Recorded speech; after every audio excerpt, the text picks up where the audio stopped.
My 13-year-old son, Dax, he's had a liver transplant. He's had cancer. His life has been one marked with stays in the hospital.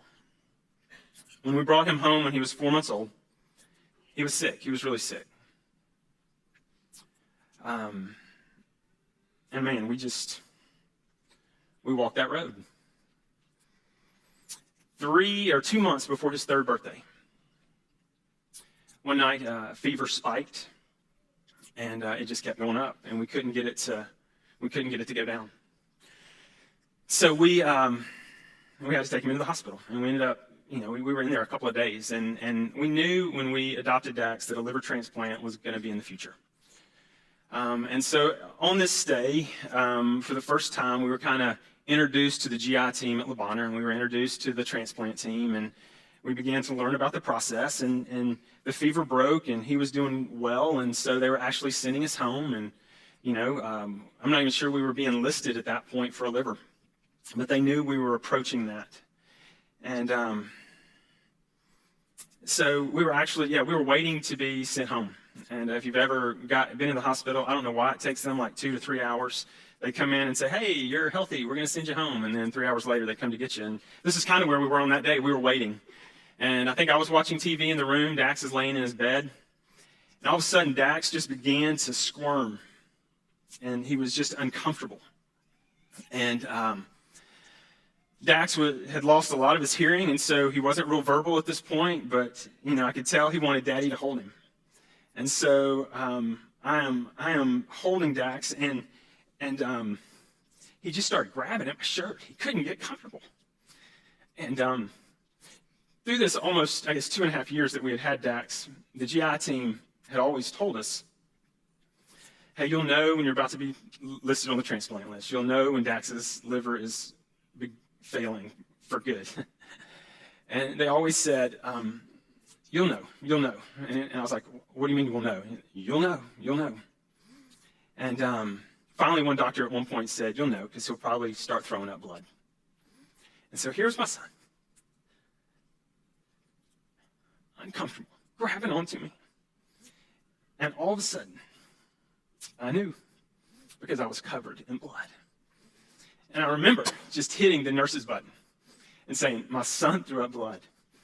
And within 15 seconds, there was a team of nurses in the room. They asked me to lay Dax down in the bed. In that process, more blood came up. We got him on the bed, and it was a race to ICU. We get to ICU, and I remember they said, you can't come in.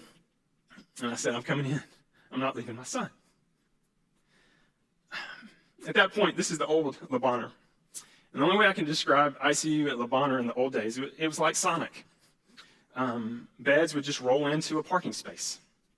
No walls in between patients. They would just pull a screen. Dax went in and got the first parking spot. They made me stand with a nurse about 20 feet away. And here I am. His dad. The one that would stay up in the middle of the night and scratch his back because when his liver was failing, he would itch so much. One that carried him wherever he needed to go. One that had provided and taken care of. And here I was, for this moment, 20 feet away from my son, with a team of nurses and doctors around him, as they began to incubate him, as they began to run lines, as they began to sedate him.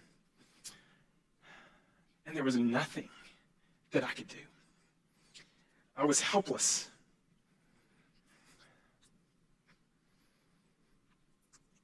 Part of our adoption story with Dax was Genesis 12. Genesis 12, we always said, this is where the book of Exodus starts. Genesis 12 is where Abraham was told to leave and go to a foreign land. Where am I going? I'm not going to tell you. I just want you to go. I need you to trust me. When we brought Dax home, we did not know what the future held. We did not know if he was going to live to see his first birthday. We did not know what all the health issues would mean, but we felt like the Lord was saying, just trust me and go. And for 2.5 years, I clung to Genesis 12. God, I don't have to have all the answers. I know you're in it. I'm going to trust you.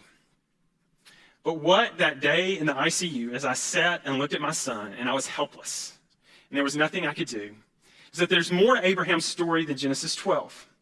There was also Genesis 22, where God said, Abraham, I want you to take your son Isaac, and I want you to trust me, and I want you to climb the mountain, and I want you to take the wood, and I want you to build the altar, and I want you to lay your son on this altar, and I want you to sacrifice him to me.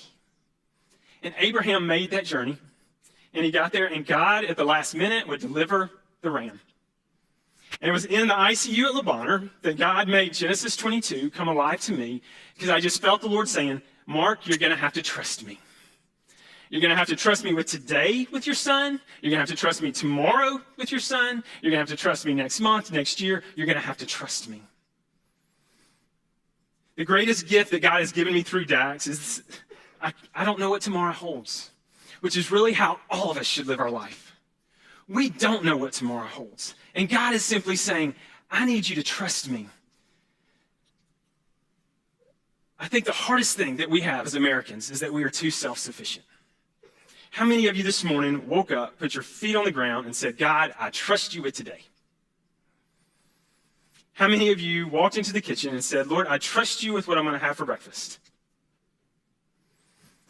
So how many of you got in your car and said, Lord, I trust you to get me between here and there? I've seen some of your cars. You should ask for trust, right? We are so self-sufficient. We have too many means, too many gifts, too many talents, too much available to us. What are you trusting God for today?